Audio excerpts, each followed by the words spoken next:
Hey, IT Nation, Sean Lardo here with another segment, installment, program, episode, I don't know, of the Wise Up. Edition. Yes, edition. I mean, it's endless, the words we can come up with for this. This is of the Wise Up podcast. I'm here with my co-host, Matt Topper. How are you today, sir? Doing fine. How about you? Doing well. For those that you don't know, Matt and I, we talk a lot of we talk a lot of nonsense to each other about sports, and we're going to get into that in a minute. But for depending on when this episode comes out, you may have watched the NFL opening weekend, and we watched Aaron Rodgers beat the Jets in New York, and it felt really good for me, not so good for Matt. But I'll digress on that for right now. However, Matt, for those that have never listened to this podcast before, what is this all about?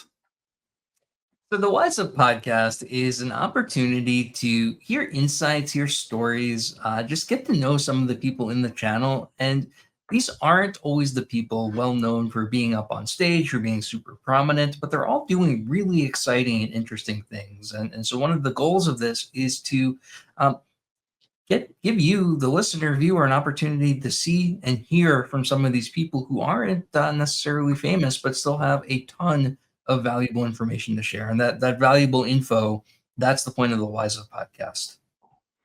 Absolutely. I think one thing that from us doing this for the last year now, almost, right? We've had some really good stories. It's funny because there's people I never knew even exist. I mean, didn't know they existed, and have been in the space for 15 years and never had a chance to have a conversation with them. So this has been eye-opening for me. So I really appreciate being able to do it. Yeah, we're meeting new people every time we record, and it's just amazing how much accumulated knowledge there is.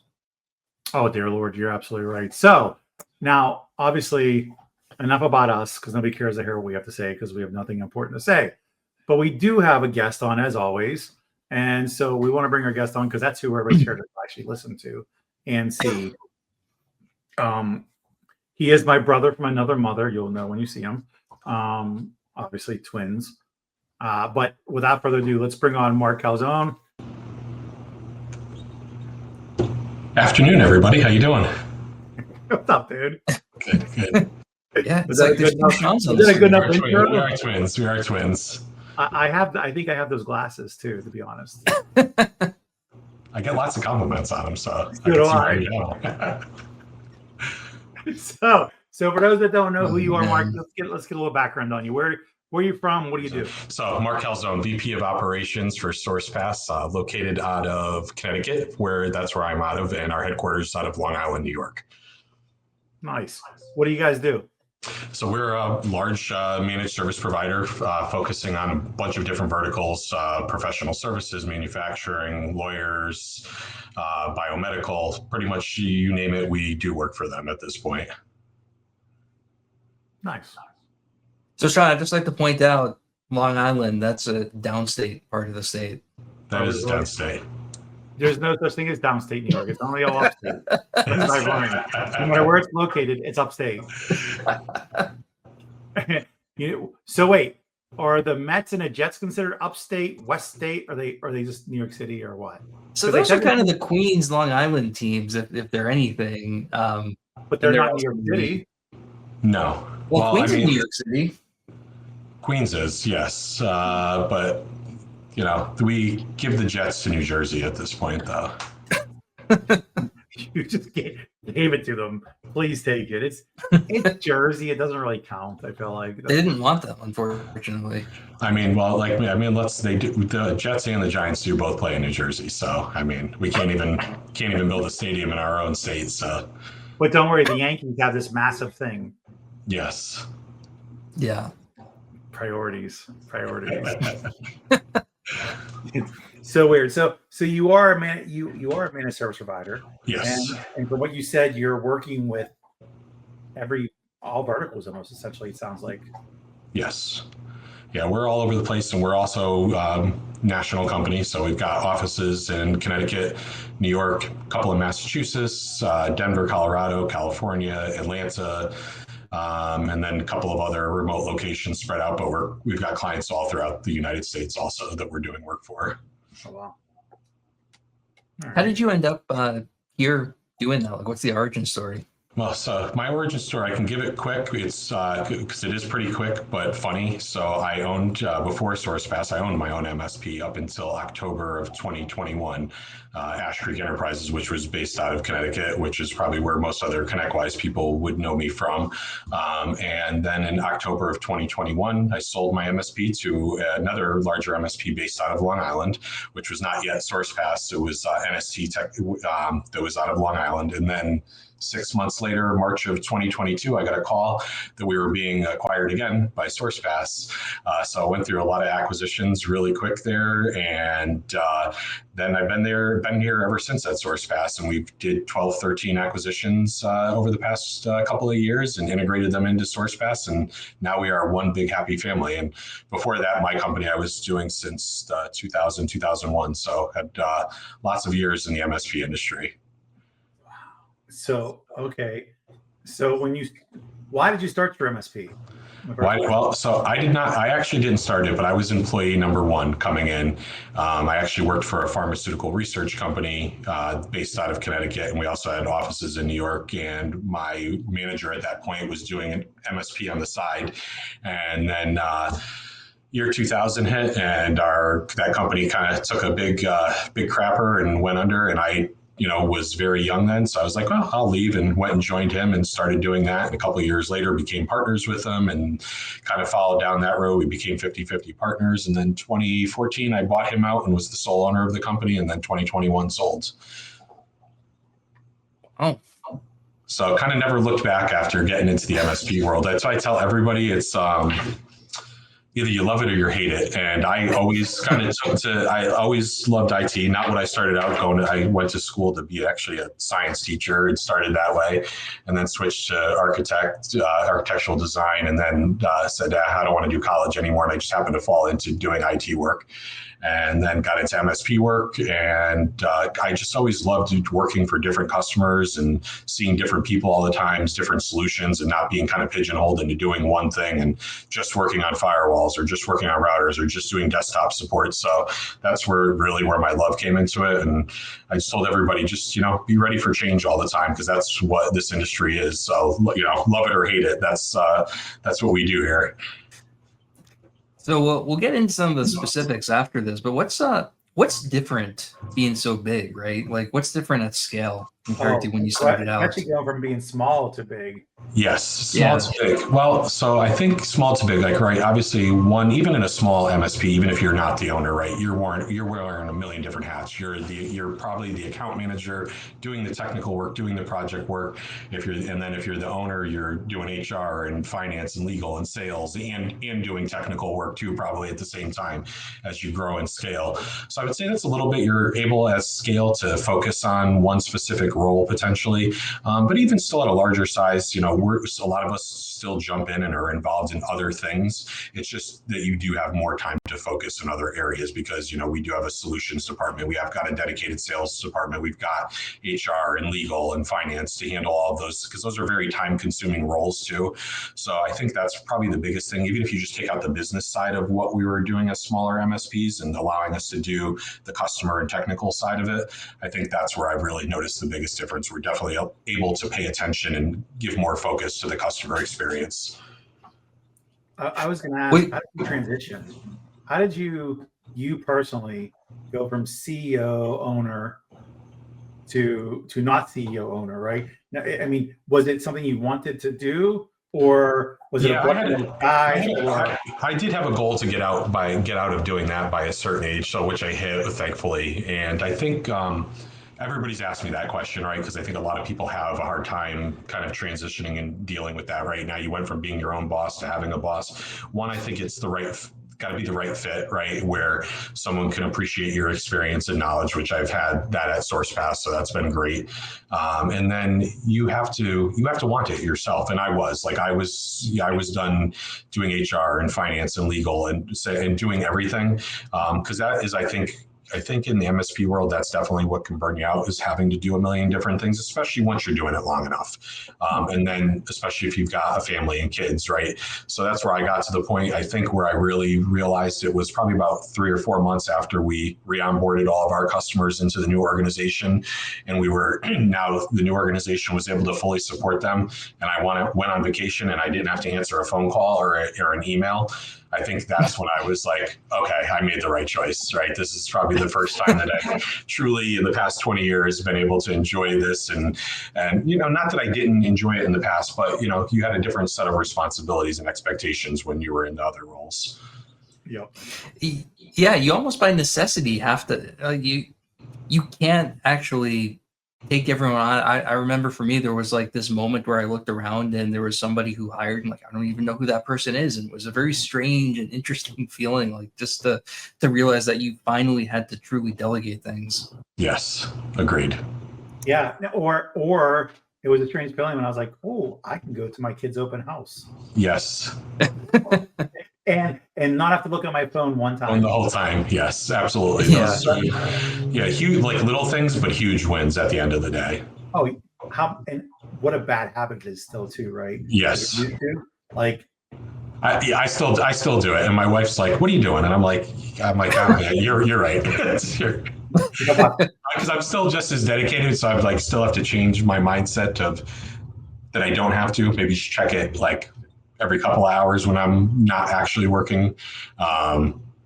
But it's still been a relief. So I think that's probably the biggest thing. And some people say they don't want that and they want to be fully ingrained in it all the time. I always tell them to come talk to me 20 years later and see if their opinion is still the same. Yeah, I would agree. Right. All right, let me change gears quickly because I want to make sure we talk about this topic. You did a very complex product migration, which the product itself is one thing. I just want to hear about what got you to the point of saying, man, we kind of outgrew this thing and just need the flexibility. Was it simply a scaling performance thing? Was it a capability thing, or what got you to that point? So I think a few different areas, right? So one, the system that we were on was an old on-premise automate system, right? That we inherited, and lots of people had their fingers in it before. So we were constantly having bugs and issues with it. So we had a choice to make. One, we knew we were growing. We knew what the trajectory of Sourcepass was going to be and how many potential agents we were going to have in a very short period of time. So it was like, do we rebuild, automate, and can it handle it? After some conversations with people inside and outside of ConnectWise, they're like, if you're going to go through all that, maybe we move to the different products. So we went through some evaluations and asking questions and feature sets, and we were like, okay, so that's ultimately what led us down that road to go that way. And the more of the reasons why we definitely wanted a true SaaS platform, right, as far as RMM went.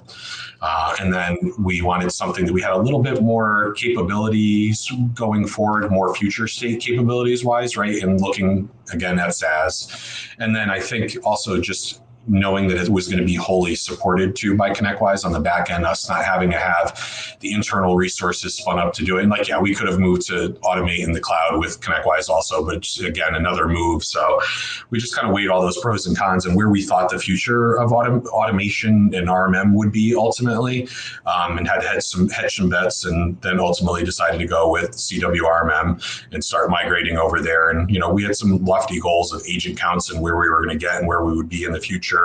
And we just felt like that was the best route to go at that point. Do the acquisitions have any play in this? Yes. So every acquisition that we've done minus one, we have left out, we've integrated into Sourcepass and left one kind of outside as their own little entity and specialty, right? So within 90 days, we've integrated those acquisitions into Sourcepass, especially PSA and RMM. So we've brought in other products and migrated them off of Kaseya or Datto RMM, for example, or other PSA or Ninja.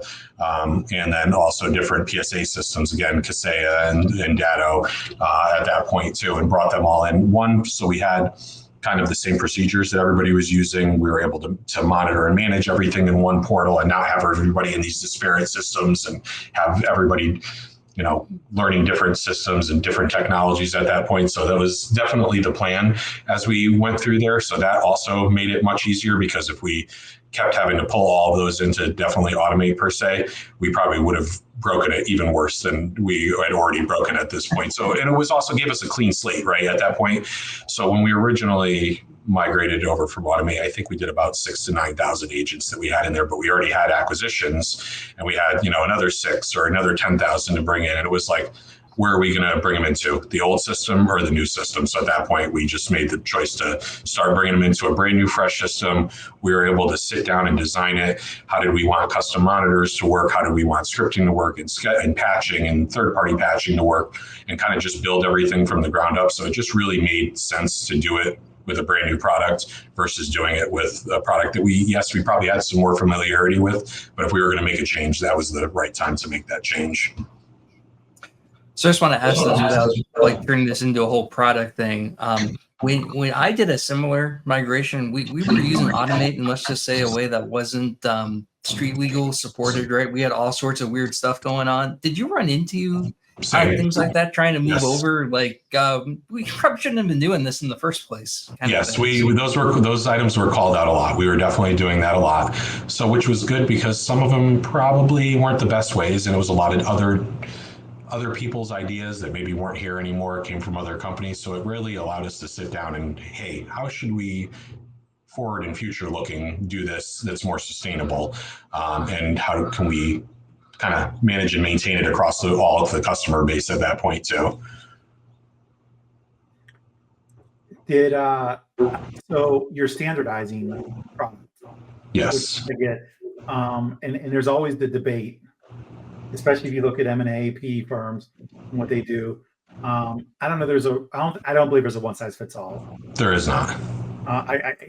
Right. So anybody says otherwise. So, question I have is the migration piece of this, because you're bringing them into the new system. Yes. How long did it take for you to migrate? And also, and how was the adoption? I think the adoption was, I'll start with the adoption. The adoption was pretty well. We did a lot of pre-work, especially on our internal employee side, of having the new system set up and doing trainings and showing them, hey, and then we got a lot of questions, people that were used to using automate per se, especially with the existing customer base first. How can we do this today? We used to be able to do this. So, hey, you can do it. It's called something new. This is the way you do it. So we tried to do that as much as possible to get adoption there. And then as the product now has matured too, a lot of that's come in there where you've brought in different things that were only in automate before that are now in RMM. So that's made a lot of people happy over the past few years, right? The migration itself, I would say, was probably, like, migrating agents over was probably one of the easier parts, to be honest with you. We actually worked that out pretty well. We actually did some internal testing with it first, and we POC'd it with a couple of customers that knew fully what was going on. We tested moving their agents over, making sure we had it set up so nothing turned on right away within RMM. It was just installing the new agent and getting Screen Connect on there. Then we would start going through, making sure policies and patching was set up properly for them, and did a lot of QC. And then eventually at the end, we would do, hey, we had 100 agents here. Do we have 100 here for this customer? Then we would start removing automate at that point and pulling that out, then turn fully RMM on. So we had a pretty nice project plan the way we flowed that. And I think we got through, at that point, we moved over about almost close to 9,000 agents in probably a quarter to 4 months or so, once we fully started rolling. We did it in phases. Like, we had certain customers, like co-managed, we did last, customers that had other internal IT staff that needed access to the tool. We saved those to the end. And then certain verticals, if they had like 24/7, those were a little bit more planned out. And then a lot of the smaller customers were way easier to move over, just because of whatever they're probably using the base functionality of what we were doing for them in the RMM line.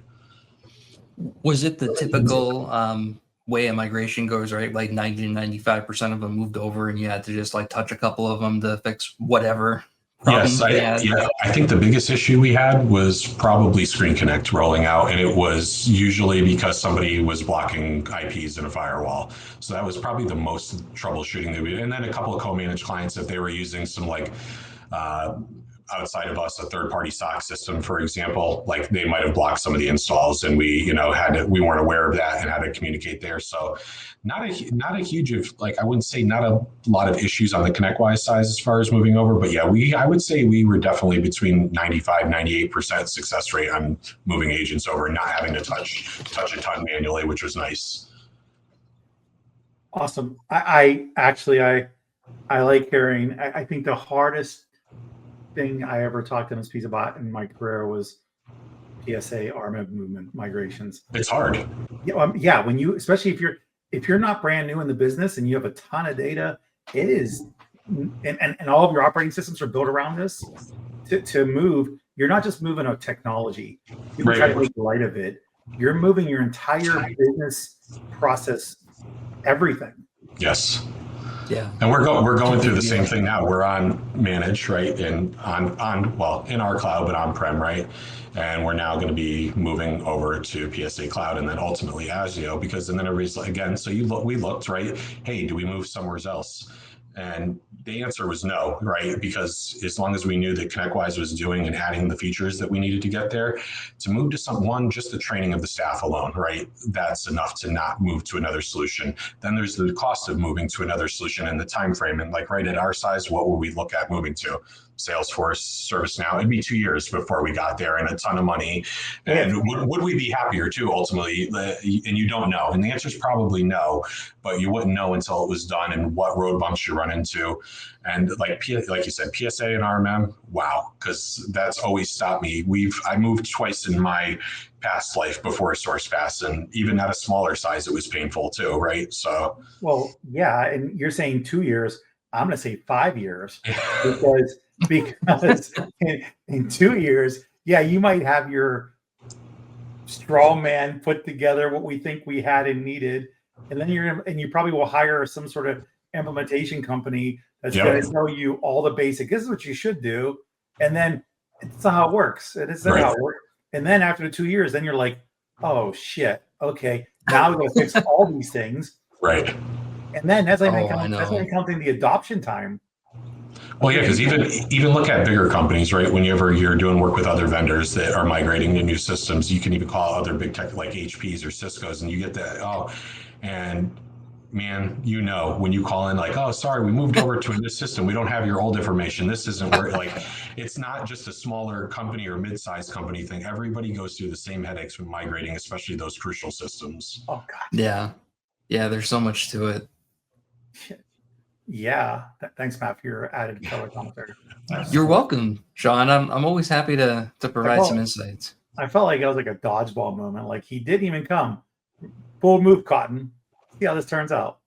I mean, we went through all of these migrations previously before I came to ConnectWise, and I can echo that. We decided when we were going to migrate, instead of integrating into any one system, to migrate into a brand new instance of each system, thinking that it was an opportunity to greenfield, but the reality was we had to build out everything, and that took weeks and months, and it still wasn't done a year later. There were little things, so it's hard to overstate just how disruptive a migration can be, even from platform to platform from the same vendor. There's just a lot that goes into it. Absolutely. I would say that's why even with our RMM, like everybody would ask us like, because it was no secret, right, of when our CW RMM, which was the old Continuum product, got launched, it needed work, right, and we worked with ConnectWise on a lot of that, and we're happy with where it is now. But I think where other people are like, we had so many issues, and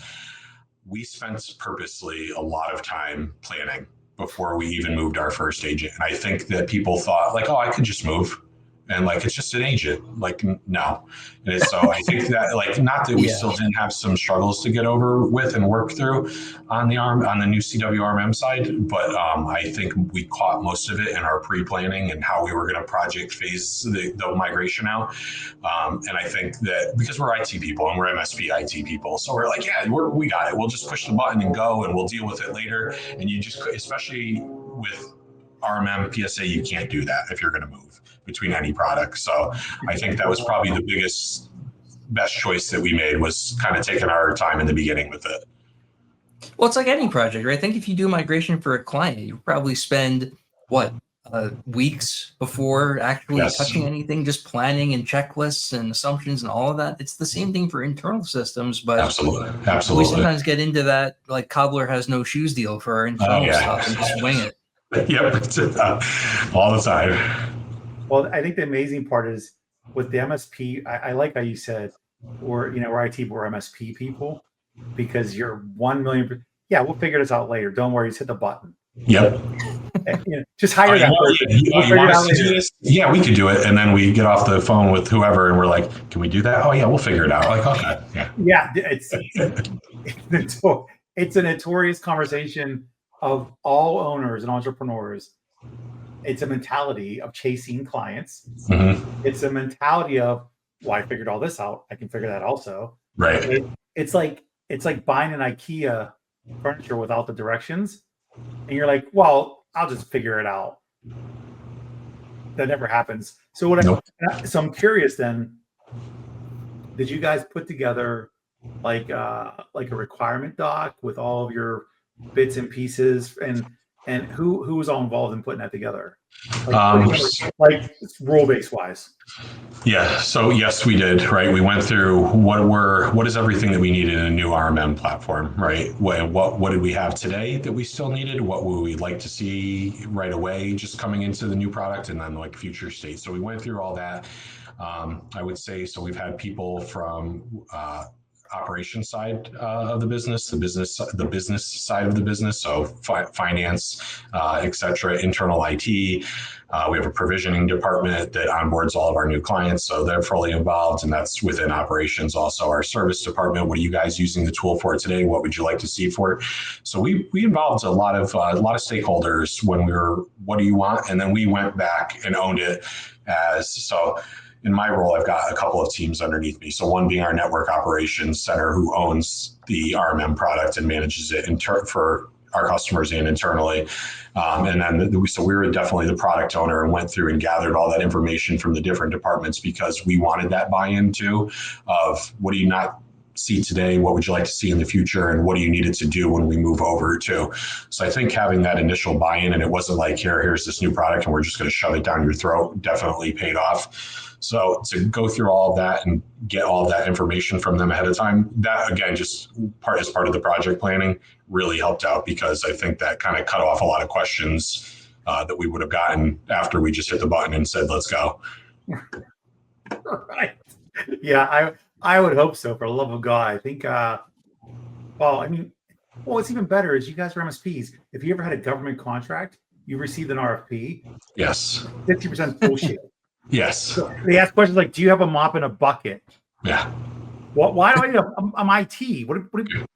Yes, I have one. Like, you feel weird, because I've gone through those RFPs and I'm like, I'd call a person like, do I have to answer that? Like, you have to answer everything, you're disqualified. Yeah, I've asked, I'm like, why is this question on here? What does this have to do with doing that? Yeah, like, oh, it's just okay. Because they can, that's why. I think it's because they want to make sure you're actually reading it, is why. You're giving them far too much credit. No, they just go get a standard templated bullshit. Copy and paste. Yep, that's what they do. And then they're like, and especially when I ask a question like, what are you wearing now? I'm like, why is that RP question? Why are you wearing now? Why are you creeper? I don't want you guys anymore. They want the better dressed MSP. Yeah, exactly. Yeah, of course. So we talked about the benefits of planning this out like a real project, and some of the expectations of timelines.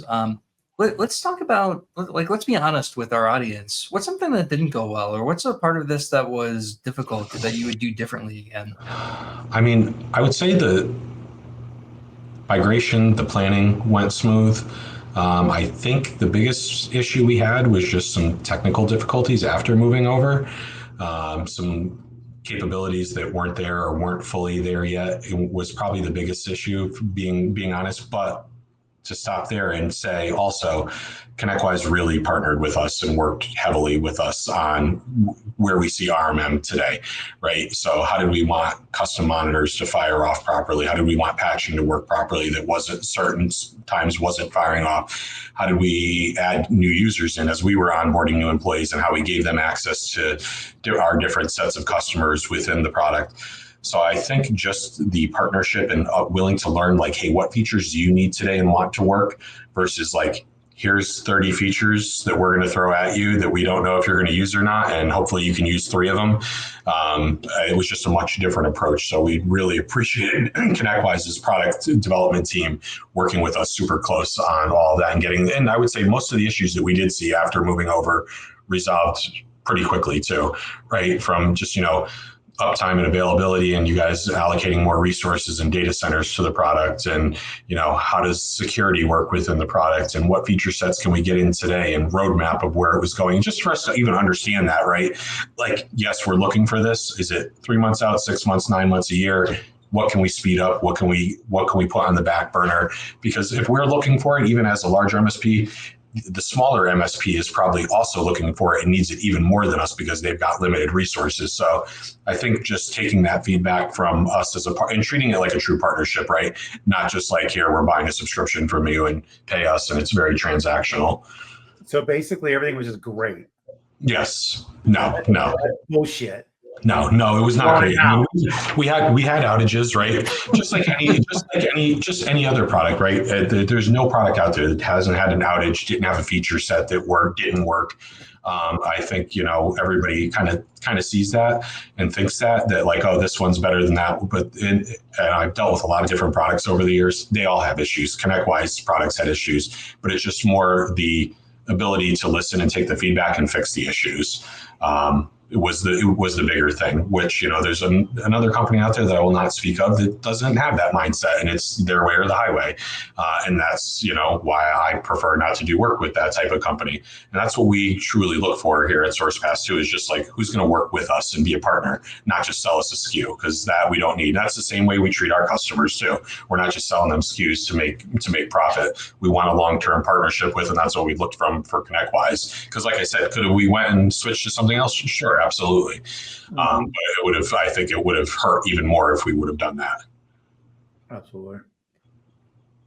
Well, Mark, we're just about out of time. We could talk about this for all day. In fact, I might track you down at IT Nation if you'll be there and talk about this more. I will be there.